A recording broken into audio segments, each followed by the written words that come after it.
Hello and welcome back to the Conclusion of the Matter.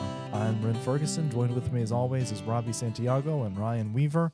We are glad that you guys have come back for the Season 7 finale. This is going to be got our human soundboards over here. This is going to be our last episode of this season, last episode of this year. I think Ryan mentioned it in an episode or two back. We'll probably take maybe about a month off or so and plan out Season 8, and then we'll be back either February, March, sometime around then. But we're glad that you guys have hung with us so far throughout the season, and if you stayed with us from the beginning, I feel like you deserve a medal. Some sort of medal. You know, listening to the Three Stooges for 7 seasons. I survived the Conclusion of the Matter podcast season. Go on a t-shirt. Well, hey, we could make some up. But no, we really appreciate it. We appreciate you listening. We appreciate your support. The best thing that you could do is just keep listening and share it if or when you have the opportunity to do so that more people will be able to see it, not because we necessarily want the attention, but so that we can get these discussions about the Word of God out to help try to bring people closer to God. But Solomon wrote in Ecclesiastes 12, verses 13 and 14, "Let us hear the conclusion of the matter. Fear God and keep his commandments, for this is man's all. For God will bring every work into judgment with every secret thing, whether it be good or evil." And so with that, I'll hand it over to Robbie. Didn't even have to read it. Show off. All right. Thanks, Ren. So today we're going to be in our grand finale, since it is going to be released around New Year's Eve and around New Year's. I actually really like the title you came up with, by the way. Oh, really? But we're going to title this episode "New Year, New Me." New Robbie. Yeah. Let's New go year, through. new Let's me. figure out all the things we want to change about Robbie. Just go ahead. Go ahead. I've had plenty of critics over the years. No, I'm just kidding. Maybe in the comments. I wouldn't change anything about you, Robbie. You sure, though? Anyway, I actually kind of wanted to start just as a comparison between some of the characteristics that we may have in years past or even in this year held on to versus what we should strive for in the new year. And a pretty popular set of verses, one I was going to start with in Galatians chapter 5. And Paul writes there a contrast between the works of the flesh and the works of the Spirit. And I'll start in verse 19. "Now the works of the flesh are evident, which are adultery, fornication, uncleanness, lewdness, idolatry, sorcery, hatred, contentions, jealousies, outbursts of wrath, selfish ambitions, dissensions, heresies, envy, murders, drunkenness, revelries, and the like, of which I tell you beforehand, just as I told you in time past, that those who practice such things will not inherit the kingdom of God."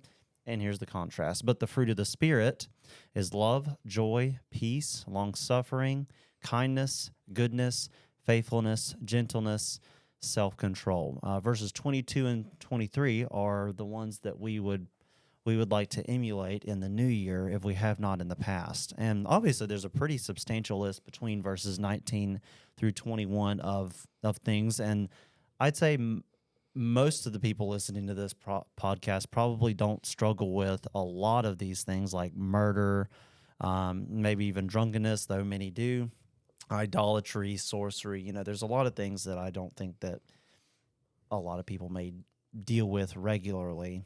But many of the verses we're going to look at today show the contrast between the two sides, and then I think whichever verses you're looking towards, I think the important thing is really your mindset.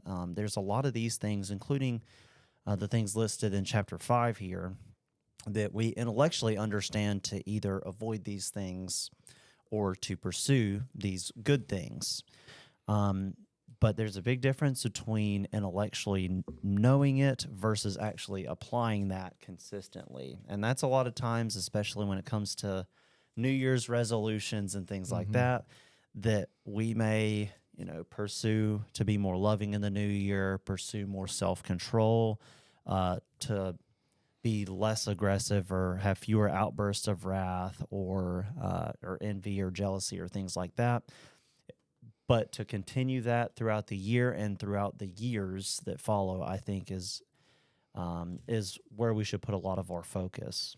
And that really kind of determines, are you truly pursuing on improving your walk with God, or are you just, for lack of a better way to put it, being trendy, I guess. So what do you guys have to start us out with here? Did you have anything, Ryan? What? Nothing. Oh, Yeah, I do, but I didn't know if this was the. I kind of took it a different approach in kind of New Year, New You, like, and you alluded to New Year's resolutions a little bit, right? And I think I think that, and I don't know that, I don't have any stats to back this up, but I feel like the number one New Year's resolution is for people to start working out. yes. Yep. And while there is some benefit to that, 1 Timothy chapter 4, verse 8, or 7 and 8, have nothing to do with irrelevant, silly myths. Rather, train yourself for godliness, for while bodily training is of some value, godliness is of value in every way, as it holds promise for the present life and also for the life to come. So while we are New Year's resoluting to become more physically active, which I think is good, we should also do it to become more spiritually active, because it pays benefits in this life and the life to come. Now, what I would say is, just like the physical activity, if you have ever gone to the gym, you don't want to go between January the 2nd and about February 10th. Yeah. And that's the time frame where you start to see the people just kind of like dwindle and dwindle and dwindle. And now the people that are left are the ones that have made it and are probably going to continue a little longer. And that, spiritually speaking, we don't want to be that group that says, oh, give it 3 to 5 weeks and they'll be done. But I think there is some, I was looking at it, hey, let's look at it from from a new me. I mean, we can all improve other aspects of our lives outside of the religious being number one, or maybe religious isn't the right word, but godliness or whatever. But Paul is saying here, hey, yeah, physical exercise does you good too, but more importantly, this is even more important. Why not do them both? Yeah. Anyway. And you can do both at the same time. Because you can listen to this podcast while you're doing that. Yeah, exactly. It might not be very motivating, but you could do it. I mean, if you're just walking on the treadmill or something like that and give you something to pass the time by. I'm just picturing somebody like deadlifting while they're listening to us talk. Probably not the right approach. But no, but I think that's absolutely right. And you know, a lot of times when we're talking about New Year's resolutions, like, which you already kind of mentioned this, but a lot of times they do focus primarily around the physical, whether it be getting your health back on track, or whether it be maybe financial goals that you may have for that year, or whatever it may be. And we really need to make, as you were talking about, make the spiritual things the priority. Not that we can't do those other things as well, but to make those spiritual things the priority. And I guess because I had just done a sermon series on this, I was thinking about Colossians 3, which makes, I guess, a similar point to what Robbie was talking about there in Galatians chapter 5. New old. Yeah, looking at the old man versus the new man, and how we are to put those things off and we are to be made new. And as y'all are talking about, and we even mentioned this in, I don't think it was the last podcast, but the podcast before that, it's a continuous process. And it's something that we have to constantly work on. Just like, and I think working out is such a good parallel to this kind of concept, because if you want to get stronger, well, you have to lift the weights or do whatever it is that you're doing,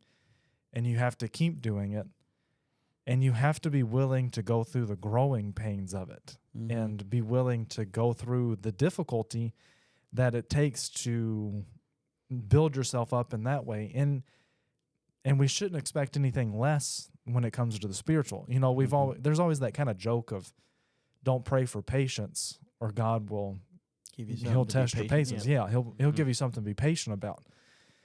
And to me, that just highlights that point, is it's not going to happen overnight. You used the example of being loving earlier. That's something I think, first of all, I think that's something that everybody needs to work on. And it's not going to happen overnight. But I think sometimes because we don't see drastic changes very quickly, we tend to give up on those things. And that's why, especially when you're talking about spiritual things, we need to recognize, I mean, obviously we're talking about the new year, but it's a lifelong endeavor. It's never going to stop. We'll never reach a point where we're like, oh, I got the love thing down pat, and let me go focus on something else now. It's going to be a continuous endeavor. And especially as we face temptations and as we face things that try to distract us, that try to pull us away, that maybe hinder us in doing so, like in Hebrews chapter 12, to lay aside every weight and sin that easily ensnares us and run with patience the race that is set before us, to be able to set those things aside so that we might be able to develop ourselves spiritually. I was just going to add a verse that in 1 Peter chapter 1, verse 13 through, I guess, 16. I mean, we talked about 15 and 16, I think, last episode, or I don't know, here recently about being holy. Oh, it was in the message behind the music.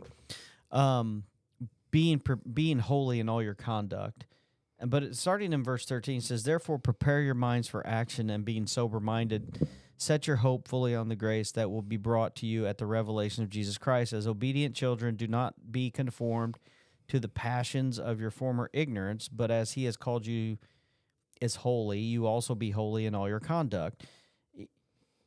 Verse 13, preparing your minds, and I've used it in lessons before. It's like on a daily basis, you need to be preparing your mind for what you're going to deal with. And I think for the new year, we can kind of do the same thing at a broader scale and say, what do I need to, I think Robbie alluded to it, what do I need to improve on? Now, what I would say in my opinion, and you guys don't judge me or condemn me based on Romans 14. It depends on what you say. My opinion is pick one thing. I mean, I could list a bunch of things I want to spiritually get better at, but I think if I try to do too many, I'm going to get back to that discouraged aspect that you talk about. Maybe pick one, maybe two, and really focus on those and say, this is what I'm going to focus on. Yeah. And that way you, don't get spread too thin, because I think getting spread too thin can get to the point where, I'm not seeing any progress. Right.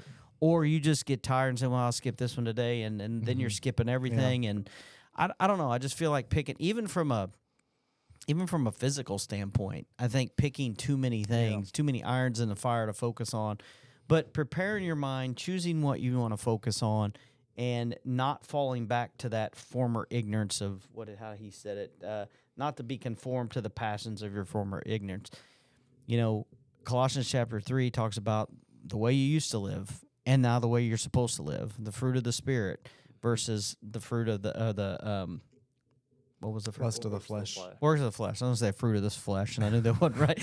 That's how we used to live. This is how we live today. And it's like Ren said, it's not a light switch. It's not an instant thing on some of these things. So pick something, focus on it, and work at it. And you may get to the point of where, man, I've improved, and then you don't have to wait till next January to pick another one. Yeah. You know what I mean? It's just, I don't know. And that also doesn't mean that you necessarily stopped working on the one that you had been working on either. You still, it's just maybe not the point of emphasis for you anymore. And I think, honestly, as you were talking about that, taking a slightly a different angle, that's a good way even to approach Bible study. Maybe you're thinking about, well, there's a particular gap that I have in my knowledge, and so this year I'd really just want to study this. If it's Old Testament history, if it's minor prophets, or if it's some other more specific, detailed doctrine or whatever it is, instead of thinking, well, I need to study all of the Bible all of the time, hone in on those specific things that you realize are kind of gaps in your knowledge or understanding.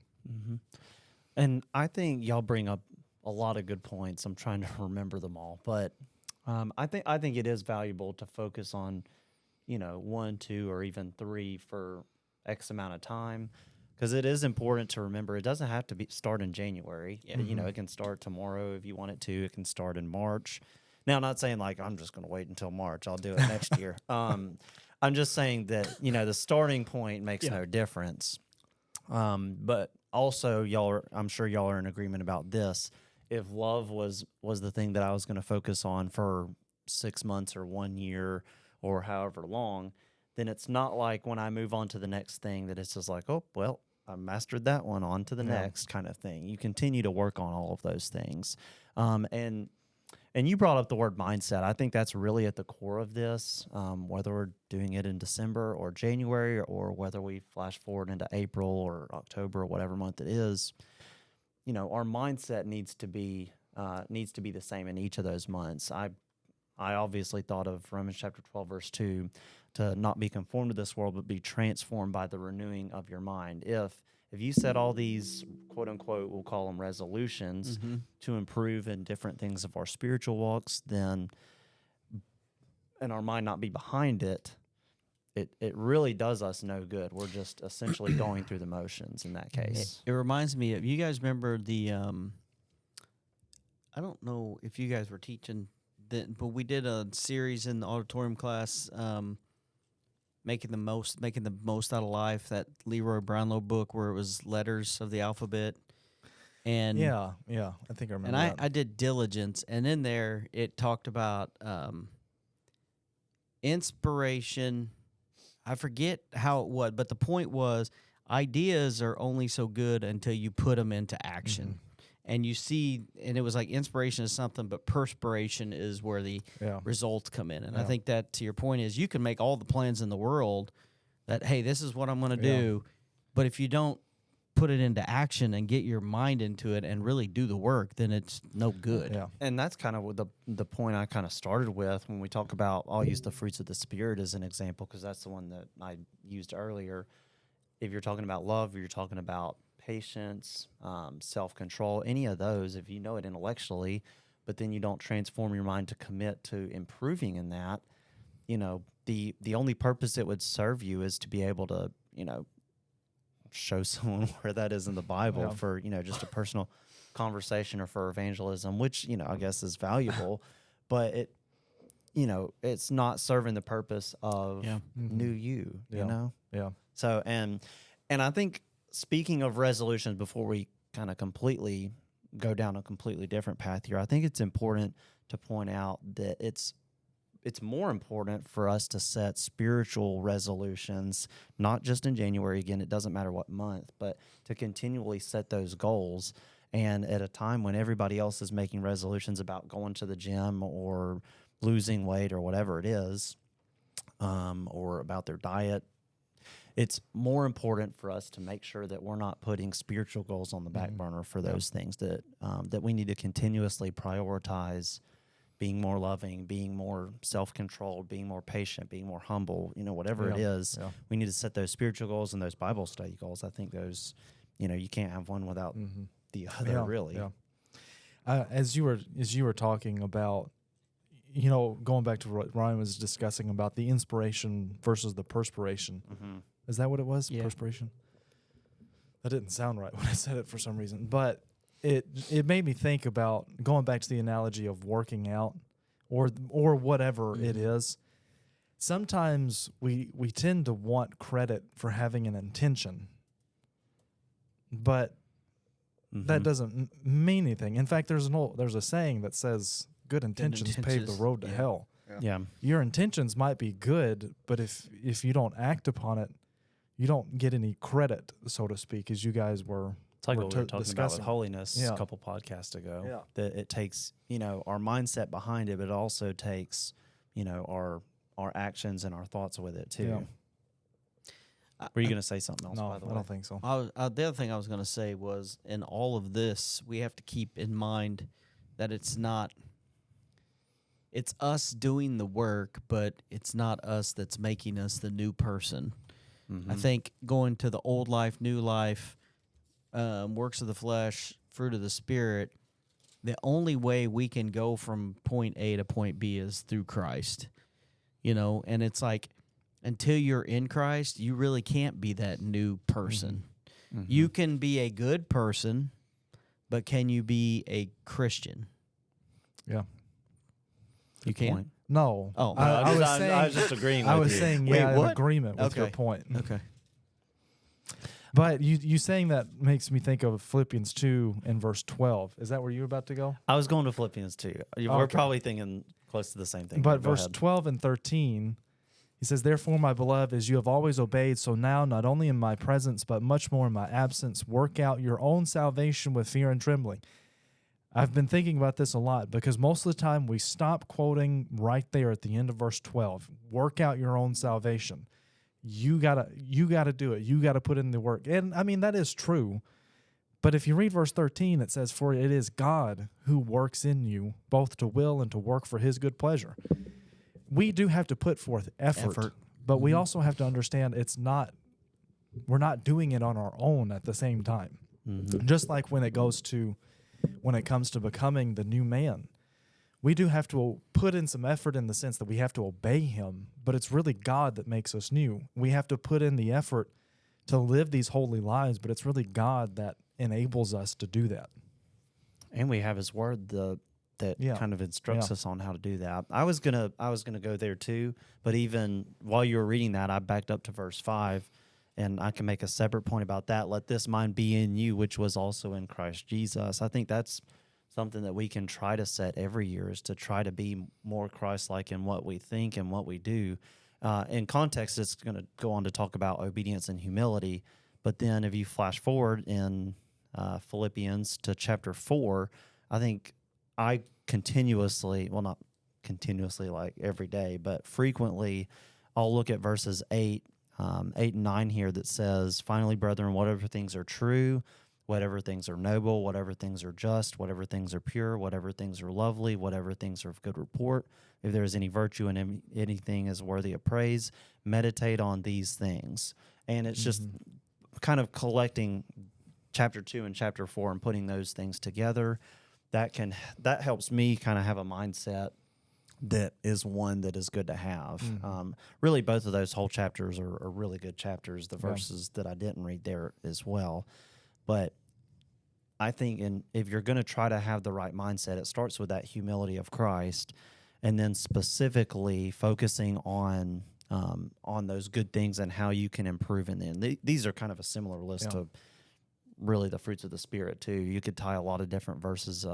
You brought up Colossians chapter 3, Ephesians chapter 5, talking about the new man. I mean, there's so many different lists that we could point to of pursue these things. And like Ryan said, you don't want to overcomplicate and have too many things. Well, but the list that I think of, and especially when I said you could get to a point and you pick something else, and he went back and said that doesn't mean you quit working.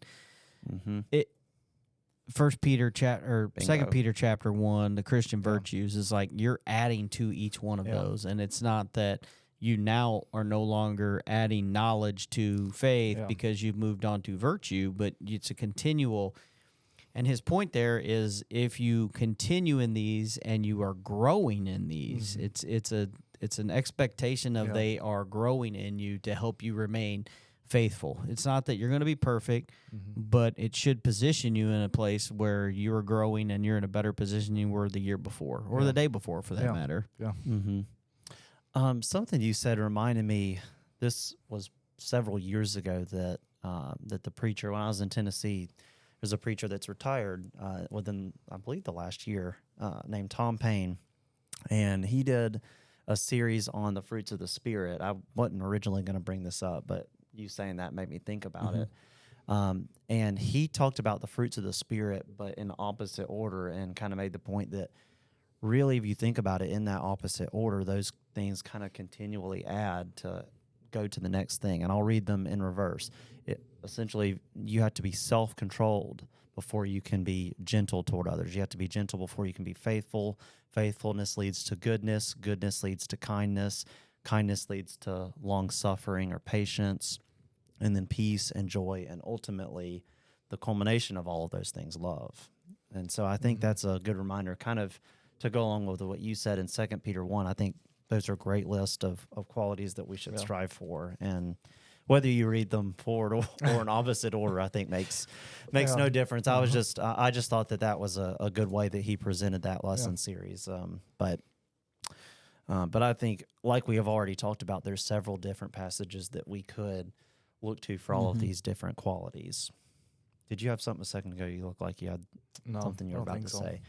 I also had, we've brought up this verse a few times, or this section, talking about things to avoid. In 1 Corinthians chapter 6, it talks about a lot of things, again, many of which people may not struggle with.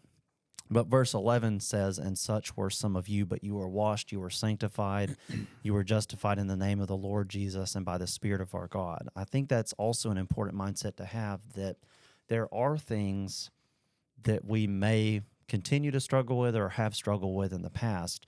But when I think of "and such were some of you," those are things that we can't continue to bring with us year in and year out. We have to leave those things in the past and to truly grow past those, and not to carry them along for the ride year after year.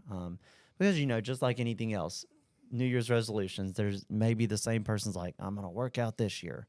A year later, "This year, I'm definitely going to do it." And then it becomes this, endless cycle. The same can be said about our spiritual walk sometimes. And that's not to say that you should just, become discouraged. Of course, I'm not saying that. But for us to truly continue to grow, we have to really put in that hard work, almost like weightlifting. You have to destroy those muscles. You have to destroy the old man in order to see that growth. So there's going to be some pain and some struggle that goes along with it. And Peter talks about that too, like Ryan pointed out. Anything else you guys wanted to throw in?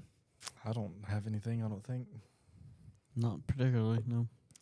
Well, Well, are we coming to the end? Is that what or did you mean on that part? both. I just wanted to, before we close, a verse that I've always found interesting. 3 John, verse 2. "Beloved, I pray that all may go well with you, and that you may be in good health as it goes well with your soul." John is wishing health, prosperity, and not only physical health, but spiritual health. And I think, going back to, I think that's something that I wish everyone out there, spiritual health and a physical health, we could all say verse 2, and I think it would be, I don't know what I'm trying to say here, but I think that's a cool verse. I always thought that was a cool verse because he's like, I hope you, because we always talk about, spiritual, but they did care about the physical well-being of one another as well. And I find that verse interesting, that John would wish that, or he prays that all may go well with you and that you may be in good health. So prosperity, health, and then also as your soul prospers spiritually. So that would be my desire for everyone out in TV land for the next year, to take what we presented and pick one thing, and and if you got questions about this Jesus that we talk about, send them our way. I mean, we will be more than happy to talk to you about it. Yep, definitely. Absolutely. Anything else that you wanted to add in? No, I don't think so. I just want to stress the importance of making sure that we're setting spiritual goals, whether that be in January or whether that be in March, April, May, August, September, October, Or whatever day you're listening to this. Exactly, December. So on New Year's Eve, I guess that would be tomorrow by the time this is released. I am lost. I don't remember exactly what the date is for the last Tuesday But of the month. anyway, Well, whatever day it is, 31st is a great day to start. Thursday, so Okay, it would be the 29th. 29th. Yeah, well, whatever day you're listening. Yeah, get a jump No, start. that is 2 not days early. true. Christmas is a Thursday, so New Year's is a Thursday. So New Year's Eve is Wednesday, so it would be the 30th. I'm really confused. Okay. Well, Christmas and New Year's are always a week apart. Yeah. So that's where I was. Christmas is a Thursday, New Year's is a Thursday, so it'd But actually if- be the 30th. The Tuesday would be the 30th. Wednesday Oh, would be okay. the I 31st. get what you're yeah, it was saying one now. day. I Okay. pushed back. Yeah, I got you now. So you can So start. you could get a head start. That's what we're saying here. Right. Get a you, head start. you can be all of the New Year's resolutions. You can have a new me today. Anything else you guys wanted to add in at the end here? Well, we want to thank you for listening. If you had a podcast request for this season, you're out of time. But new year, so next season, you can jump on that list and send us an email at the conclusion of the matter at yahoo.com so that we can tackle those in next year's season, which is only like a month away, maybe, or something like that. Anyway, as for New Year, New Me, I guess you can say that we have reached the conclusion of the matter.